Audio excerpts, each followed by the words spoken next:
ഹൃദയം നിറഞ്ഞ നമസ്കാരം. ഇപ്പോൾ പ്രിയപ്പെട്ട ശൈലജ ഞാൻ ഏറെ ബഹുമാനിക്കുന്ന ഒരു വ്യക്തിത്വമാണ്.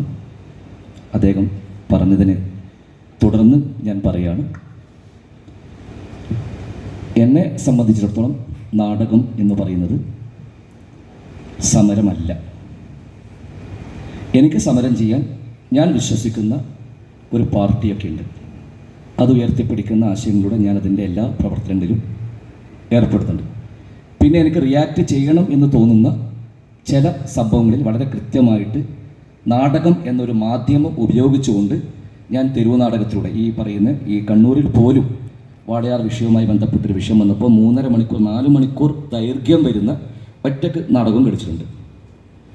നാടകത്തെ ഞാനിന്ന് കാണുന്നത് നാടകത്തിൻ്റെ ഏറ്റവും സുന്ദരമായ അതിൻ്റെ സൗന്ദര്യശാസ്ത്രം ഉയർത്തിപ്പിടിച്ചുകൊണ്ട് നാടകം എന്ന് പറയുന്നൊരു കലയിലേക്ക് ഏറ്റവും പുതിയ തലമുറ വരുമ്പോൾ അത് എത്രയും പ്രൊഫഷണലായിട്ട് അവർക്ക് അതൊരു തൊഴിലായടക്കം ഉപയോഗിക്കണം എന്ന രീതിയിലേക്ക് നാടകത്തെ മാറ്റണം.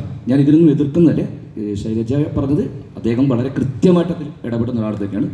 എന്നെ അറിയുന്നവർക്കും അറിയാം, ഞാൻ വളരെ കൃത്യമായിട്ട് ഞാനൊരു രാഷ്ട്രീയ പ്രസ്ഥാനത്തിൻ്റെ വക്താവാണ്. അതിൻ്റെ ആശയങ്ങളൊക്കെ ഉൾക്കൊള്ളുന്ന ഒരാളാണ്.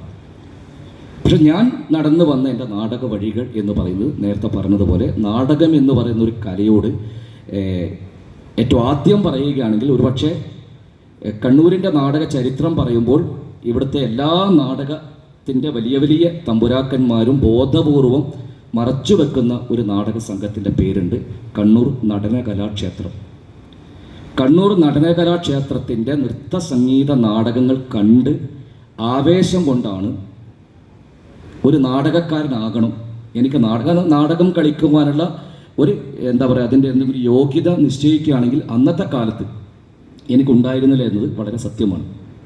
കാരണം ഒരു വലിയ മുഴക്കമുള്ള ശബ്ദമോ വലിയ ആഹാര്യമോ അങ്ങനെ അത്രയും വലിയൊരു സൗന്ദര്യമോ ഒന്നുമില്ല. പക്ഷേ ഈ അരങ്ങിൽ ഈ നടീനടന്മാർ ചെയ്യുന്നത് കണ്ട് അതിനോട് ഒരു വല്ലാത്ത പ്രണയമോ ആവേശമോ എന്ത് വേണമെങ്കിലും പറയാം. അങ്ങനെ നാടകക്കാരനാകാൻ കൊതിച്ച് പക്ഷെ എത്തിപ്പെട്ടത് കണ്ണൂർ സംഘചേതനയുടെ നാടക സംഘത്തിലാണ്. അവിടെ വളരെ കൃത്യമായി ചെറിയ വേഷങ്ങൾ ചെയ്ത് അവിടുത്തെ സീനിയേഴ്സിൻ്റെ ഒക്കെ പല മുതിർന്ന നടീനടന്മാരുടെയും ഒക്കെ ഒരുപാട് അവഹേളനങ്ങൾ അടക്കം കേട്ടുകൊണ്ട് ഇപ്പം ശൈലജ പറഞ്ഞതിനോട് ഞാനൊരു വിയോജിപ്പ് പറയാം. എപ്പോഴും പുരുഷാധിപത്യത്തെക്കുറിച്ച് മാത്രം പറയാം. ഞാൻ കഴിഞ്ഞ 33 വർഷമായി നാടകം ചെയ്തിട്ടുണ്ട്. അതിൽ എത്രയോ 10-15 വർഷം തുടർച്ചയായിട്ട് പ്രൊഫഷണൽ നാടകങ്ങൾ, കൊമേഴ്സ്യൽ നാടകങ്ങൾ, അമ്പലപ്പറമ്പ് നാടകങ്ങളൊക്കെ കളിയാക്കി പറയുന്ന കേരളത്തിലെ ഏറ്റവും ജനകീയമായ നാടകവേദി. കാരണം നിരന്തരം ചലിച്ചുകൊണ്ടിരിക്കുന്ന കേരളത്തിൻ്റെ രാത്രികളെ നാടക പ്രേക്ഷകരെ ഏറ്റവും കൂടുതൽ തൃപ്തിപ്പെടുത്തിക്കൊണ്ട് അതിൻ്റെ കണ്ടന്റ് പരമായോ അവതരണപരമായോ പുതിയ കാലത്തൊക്കെ ഒരുപാട് വിയോജിപ്പുകൾ അതുണ്ടാകണം. കാരണം എല്ലാ കലയും എല്ലാ വർഷവും ഇറങ്ങുന്ന നാടകങ്ങളും ഏറ്റവും മികച്ചതാണ് എന്നൊന്നും പറയുന്നില്ല. പക്ഷേ അങ്ങനെയുള്ള പ്രൊഫഷണൽ നാടകത്തിലൂടെയാണ് ഞാൻ വന്നത്. അന്ന് ഞാൻ പറഞ്ഞു വന്നത് പ്രൊഫഷണൽ നാടകത്തിൽ ആ നാടക സംഘത്തിൻ്റെ എല്ലാ ലൈറ്റ് പെട്ടിയും ഡിമ്മർ ബോക്സും സെറ്റും ചുമന്നു കഴിഞ്ഞാൽ പക്ഷേ ഞാൻ അതിനെ കുറ്റപ്പെടുത്തുന്നത് ഒന്നുമല്ല.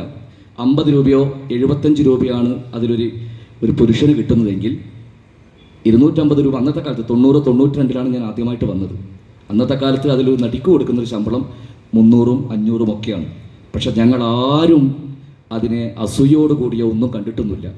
അവിടെ പുരുഷാധിപത്യം വിജയിക്കട്ടെ എന്ന് പറഞ്ഞിട്ട് ഞങ്ങൾക്കും രചിത മധു എന്ന് പറയുന്ന മലയാളത്തിൻ്റെ പ്രിയപ്പെട്ട അഭിനേത്രി, കണ്ണൂർ സരസ്വതി ചേച്ചി എന്ന് പറയുന്ന പ്രിയപ്പെട്ട അഭിനേത്രി, ഇവർക്കൊക്കെ കൊടുക്കുന്ന ശമ്പളം ഞങ്ങൾക്ക് തരണം എന്നൊന്നും പറഞ്ഞിട്ട് ഞങ്ങളാരും കൊട്ടിയൊന്നും പിടിച്ചിട്ടില്ല. കാരണം അന്ന് അഭിനയ രംഗത്തേക്ക് വരാൻ സ്ത്രീകൾ ആരും അത്ര താല്പര്യപ്പെട്ടിട്ടില്ല എന്നതാണ് അതിൻ്റെ നഗ്ന സത്യം. വളരെ കുറച്ചു പേർ മാത്രമേ വരുന്നുള്ളൂ. അങ്ങനെ ഒരുപാട് നാടക സംഘങ്ങൾ, ഒരുപക്ഷെ നാടക ജീവിതം പറയണോ എന്നത് ഒരു കൺഫ്യൂഷൻ ഉണ്ട് ഇതിൻ്റെ ഒരു ചർച്ചയിൽ വരുമ്പോൾ.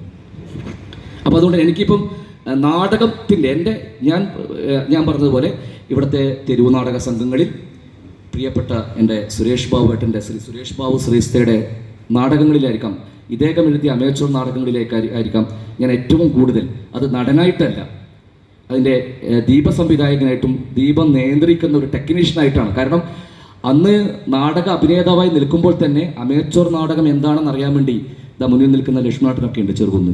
കടൽ തീരത്ത് പോലെയുള്ള നാടകങ്ങൾക്കൊക്കെ ദീപം ചലിപ്പിച്ചത്. നാടകം എന്ന് പറയുന്ന കലയോടുള്ള അതൊരു അത്രയധികം സാധ്യത ഉള്ളതാണ്. ഒരു